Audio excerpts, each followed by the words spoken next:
Hello students, welcome back to my channel 26। আজ আমাদের আলোচনার টপিক ক্লাস 12 ছায়া প্রকাশনী বই থেকে যে সলিউশন সিরিজটা চলছিল তার আজকে ধারকত্ব ও ধারক অধ্যায় থেকে এমসিকিউ #5। আজকের ভিডিওতে আমরা আরো 8টা প্রশ্ন নিয়ে চর্চা করব। তো 33 থেকে 40 নাম্বার প্রশ্ন নিয়ে আলোচনা করব আজকের ভিডিওতে। যেগুলো হিন্টস দেওয়া আছে সেগুলো একটু ধরিয়ে দেবো, এবং যেগুলো হিন্টস দেওয়া নেই সেগুলো করিয়ে দেবো। আহ তো আশা করি তোমরা সবাই ভালো আছো, সুস্থ আছো, এবং তার চেয়ে বেশি ইম্পর্টেন্ট তোমাদের পড়াশোনাও ভীষণ ভালো চলছে। তো আজকে 33 থেকে 40 নাম্বার প্রশ্ন নিয়ে আলোচনা করব। 33তে দেখো কি দেওয়া আছে। 33তে দেওয়া আছে এন সংখ্যক এইভাবে আছে। এটাও হিন্টস দিয়ে দিয়েছে যদিও। এইভাবে একটা ধারক আছে, এর পরেরটাতে দুটো আছে,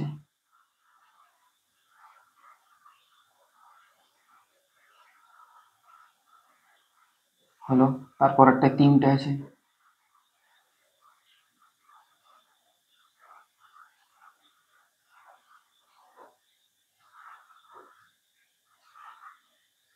এইভাবে কিন্তু আছে এন সংখ্যক।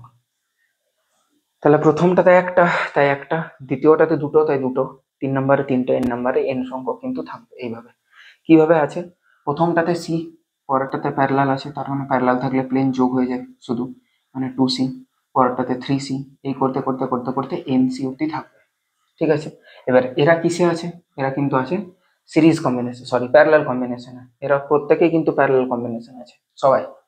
ঠিক আছে, তাহলে প্যারালাল কম্বিনেশন থাকলে যোগ হয়ে যায়, তাহলে C plus 2C plus 3C plus dot dot dot dot dot NC। এবার যদি সি কমন নিয়ে নিই তাহলে থাকছে 1 plus 2 plus 3 plus dot dot dot dot dot N. তাহলে 1 থেকে n ন্যাচারাল নাম্বারের যোগফল হয় n into n plus 1 divided by 2, এবং এটা হবে তোমাদের তুল্য ধারকত্ব, n into n plus 1 by 2 into C.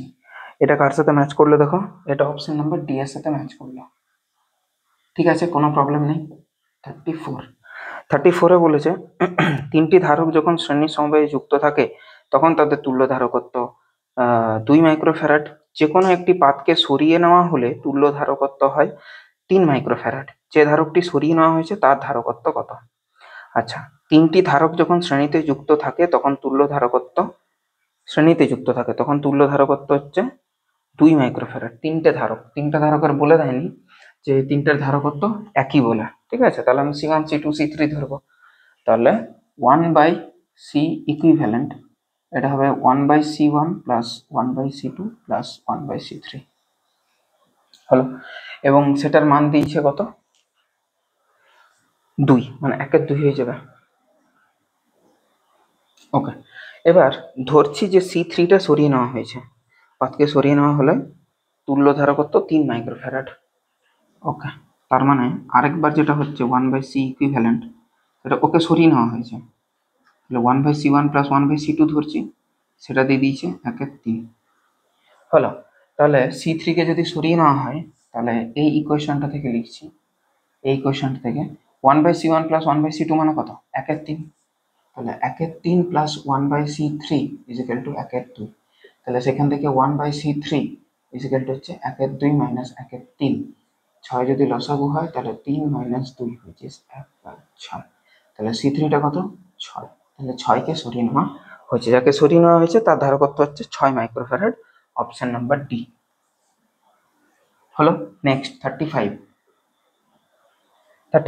কি বলেছে? 35 বলেছে যে কতকগুলি সমান্তরাল পাত ধাতব পাতকে চিত্রের মতো পর্যায়ক্রমে যুক্ত করা হয়েছে, হয়ে একটা সমবায় গঠন করেছে। দুটি পরস্পর পাতার মধ্যে দূরত্ব দিয়ে দিয়েছে, এরিয়াটা দিয়ে দিয়েছে, তাহলে সংস্থার ধারকত্ব কত?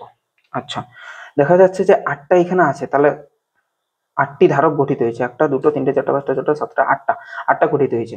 তাহলে কি হবে? সি ইকুইভ্যালেন্ট হবে, সি ইকুইভ্যালেন্ট প্যারালাল যেহেতু, তাহলে 8C, তাহলে 8 into K A epsilon naught divided by D. এবার কে এর মানটা 1 আছে,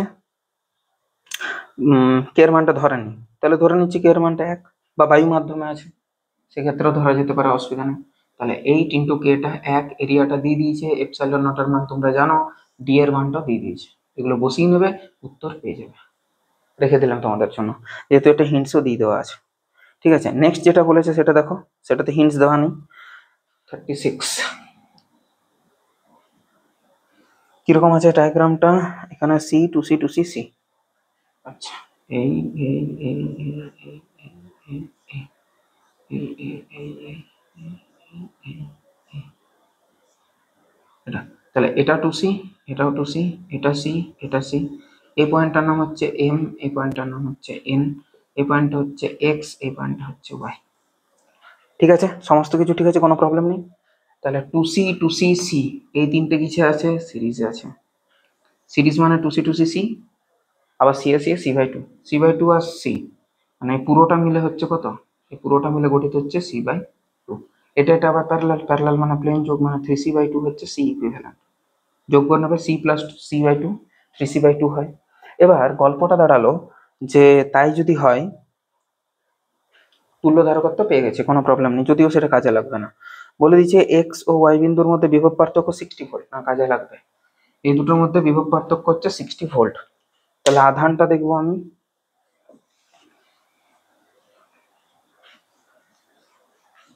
আধানটা দেখো কত হবে না, Q is equal to C equivalent into V. C equivalent কত? থ্রি সি বাই টু, ভিটা কত? 60 ভোল্ট। তাহলে 30 3 90 সি কুলম্ব। সিটা কুলম্ব না, সিটা কিন্তু সি, যেহেতু সি দিয়ে আছে। হলো, এই পরিমাণ চার্জ কিন্তু হবে। এবার এটা কিভাবে ডিস্ট্রিবিউট হবে? একটাতে যত, একটাতে তার অর্ধেক, বা একটাতে যত, একটাতে তার দ্বিগুণ, যেভাবে বলো। তাহলে এইটাতে 60 কুলম্ব থাকবে, আর এই পুরোটা মিলে 30 কুলম্ব থাকবে। দেখো তাহলে 90 কুলম্ব হয়ে গেল। ওটা ধারকত্ব কম তাই অর্ধেক, কেমন? অর্ধেক, কম তো কম, অর্ধেক। তাহলে এটা 60 হলে ওটা 30, দুটো যোগ মিলিয়ে 90 হচ্ছে। তাছাড়াও আনুপাতিক ভাগার দিয়ে করতে পারো, প্রবলেম নেই কিছু। তাহলে এখানেও 30 কুলম্ব থাকবে, এখানেও 30 কুলম্ব থাকবে, এখানেও 30 কুলম্ব থাকবে, কারণ সিরিজ কম্বিনেশনে চার্জটা সেম থাকে। এবার এমএন এর মধ্যে বিভব পার্থক্য বার করতে বলেছে। এমএন এর মধ্যে সিটা কত? কিউ সমান সিবি, এখানে চার্জটা কত পেলাম? 30 কুলম্ব। সিটা কত এখানে? সি। ভিটা কত এখানে? জানি না, তাহলে ভি অফ এমএন। তাহলে ভি অফ এমএন যদি হয়, সেটা হবে 30 বাই সি। 30 বাই সি, না এখানে 30 না, 30 সি, তাহলে 30 সি, এটা কেটে গেল, মানে হচ্ছে 30 ভোল্ট। 30 ভোল্ট, 30 ভোল্টের উত্তর option number D, West Bengal joint 2012।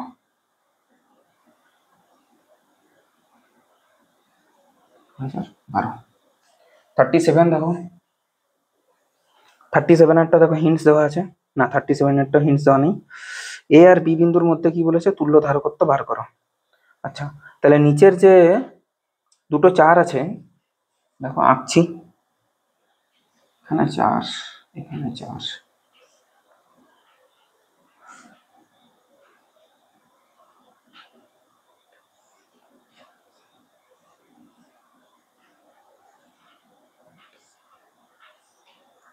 সব কিন্তু 4 করে। এটা এ বিন্দু, এটা বি বিন্দু, এটাও 4 মাইক্রোফ্যারাড, এটাও 4 মাইক্রোফ্যারাড, এটাও 4 মাইক্রোফ্যারাড, এটাও 4 মাইক্রোফ্যারাড, এটাও 4 মাইক্রোফ্যারাড। তাহলে এই দুটো আছে সিরিজে। সিরিজ মানে কি হবে? যতগুলো আছে ধারকত্ব সেটা ভাগ হয়ে যাবে। দুটো আছে, 4 বাই 2 মানে 2।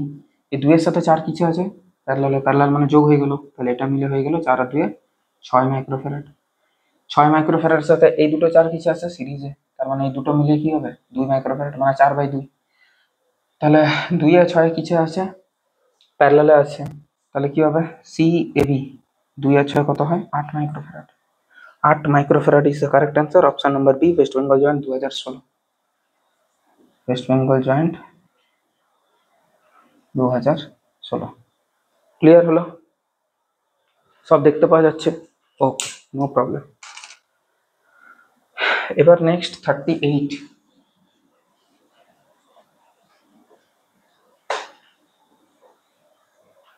38 এরটা কি বলেছে দেখো, 38 এরটা কিন্তু করে দেওয়া আছে, তাহলে এটা একটু ট্রাই করবে, যদি না পারো তাহলে কমেন্ট করবে। ঠিক আছে, এটা ছাড়লাম তোমাদের আন্ডারে, এত কিছু করানোর পরে এইটুকু তোমাদের কাছে আমি আশা করতেই পারি। ঠিক আছে। সরল করেছে বর্তনীটাকে, তারপর তুল্য ধারকত্ব বার করেছে, তারপর কোনটাতে কত চার্জ আছে বলেছে, করে নেবে, পারবে, অসুবিধা নেই। তড়িৎ ক্ষেত্র বার করতে বলেছে, তড়িৎ ক্ষেত্রটা বার করে নেবে চার্জ থেকে। আচ্ছা, 39 কি বলেছে, একটি তড়িৎ বর্তনীতে এত কিলোভোল্ট বিভব প্রভেদের মধ্যে এত মাইক্রোফ্যারাড ধারকত্বের একটি ধারক রাখা প্রয়োজন। এর জন্য সর্বনিম্ন কতগুলি 1 মাইক্রোফ্যারাডের ধারকত্বের ধারক দরকার, যাদের প্রান্তীয় বিভব প্রভেদ কখনোই 300 ভোল্টের বেশি যাবে না। তো আগেরটাও যেই মেন 2016 ছিল, আর এটা যেই মেন 2017 আছে। তো এইগুলো একটু ট্রাই করবে, যদি না পারো তাহলে বলবে, হিন্টস দিয়ে দিয়েছে যেহেতু, কোনো প্রবলেম হবার কথা নয়। তো দেখবে, যদি না পারো তাহলে বলবে, ঠিক আছে, কিভাবে কটা থাকলে ঠিক হবে। আর 40 নাম্বারটা দিয়েছে ধারকত্বের গণনা একটা, এটা কিন্তু হিন্টস দেওয়া আছে। দেখো একটা মানে একটা প্রশ্নমালাতে সেখানে এতগুলো অঙ্ক করানোর পরে যেগুলো হিন্টস দেওয়া আছে, সেগুলো যে তোমাদের কাছ থেকে আমি আশা করতে পারি, এটা এটা কিন্তু খুব বড় কিছু আশা করছি না। তো এটা চেষ্টা করবে, আশা করি পেরে যাবে। ধারকত্বের গণনা, একটি সমান্তরাল পাত ধারককে আহিত করা হলো, তারপর ব্যাটারি থেকে কি করা হলো, বিযুক্ত করা হলো। যদি বিযুক্ত না, এখানে কিছু করেছে। যদি ধারকের পাতগুলি অন্তরক হাতল দ্বারা আরো দূরে সরানো হয়, তাহলে ধারকের আধান বৃদ্ধি পাবে না, আধান তো কনস্ট্যান্ট বৃদ্ধি পাবে না, পাত দুটির বিভব বৈষম্য বৃদ্ধি পাবে। হ্যাঁ, মানে যত ডিস্টেন্সটা বৃদ্ধি করবে, যেহেতু আমরা জানি ইলেকট্রিক ফিল্ড হয় ডিভিডিএক্স, সেখান থেকে চিন্তা ভাবনা করতে পারো। এবার এটা যত বাড়বে, এটা কিন্তু তত কমবে, বিকজ ইলেকট্রিক ফিল্ডটাকে কি করতে হবে, ধ্রুবক রাখতে হবে বা কনস্ট্যান্ট রাখতে হবে। তাহলে যত দূরে চলে যাবে, তত কিন্তু কি হবে, বিভবটা কমবে, এই বৃদ্ধি পাবে। কেন বৃদ্ধি পাবে, এটা বাড়লে এটাকে তো বাড়তে হবে, এটা দ্বিগুণ হলে এটাও দ্বিগুণ, না বাড়লে তবে তো ধ্রুবক থাকবে না, মানে ধ্রুবক তো থাকতে হবে, তাহলে এটাকে বাড়লে ওটাকে বাড়তে হবে। এবং যদি আমি তোমাদেরকে বলি যে একটা ইলেকট্রিক ফিল্ডে, এটা প্রথম প্রশ্নে ছিল, ইলেকট্রিক ফিল্ডে যত তোমার কি হয়, দূরে যাবে, তত কিন্তু পোটেনশিয়াল ড্রপটা বৃদ্ধি পায়, মানে পোটেনশিয়ালটা বাড়ে, পোটেনশিয়াল পার্থক্যটা কিন্তু বৃদ্ধি পায়। কথাটা বোঝাতে পারলাম? দূরে সরানো হলে কি হলো, বিভবটা বৃদ্ধি পাবে, বৃদ্ধি পাবে। তাহলে option number B. C D কেন হলো না একটু বলে দিই। ধারকত্ব বৃদ্ধি পাবে না, অন্তরক থাকলে ধারকত্ব বৃদ্ধির কোনো ব্যাপার নেই। ধারকত্ব বৃদ্ধি পায় তখনই যখন একটা পরাবৈদ্যুতিক কোনো মিডিয়ামকে ভেতরে প্রবেশ করানো হয়, তবেই। আর ধারকে সঞ্চিত শক্তি হ্রাস পাবে না, এটা তখনই সম্ভব, সঞ্চিত শক্তির হ্রাস বা বৃদ্ধির ব্যাপারটা তখনই হবে যদি কি হয় না, তোমার একটা পরাবৈদ্যুতিক স্ল্যাবকে তুমি যদি ঢুকিয়ে দাও, তবেই, না হলে কিন্তু সম্ভব না। তো এটাই ছিল আজকের 40 কোয়েশ্চেন্স, তার মানে পরবর্তী 8টা প্রশ্ন। আশা করি বোঝাতে পারলাম। আর যদি কোথাও প্রবলেম থাকে তাহলে কমেন্ট করবে। দেখা হচ্ছে নেক্সট ভিডিওতে, যেখানে আমরা পরবর্তী 8টা প্রশ্ন নিয়ে আলোচনা করবো, অর্থাৎ 48 নম্বর প্রশ্ন নিয়ে আলোচনা করবো, 41 থেকে 48, এবং তারপরের ভিডিওতে পরের 8টা প্রশ্ন নিয়ে আলোচনা করবো। যাই হোক, টিল দেন পড়াশোনা করতে থাকো, ভালো থাকো, সুস্থ থাকো, টেক কেয়ার, বাই।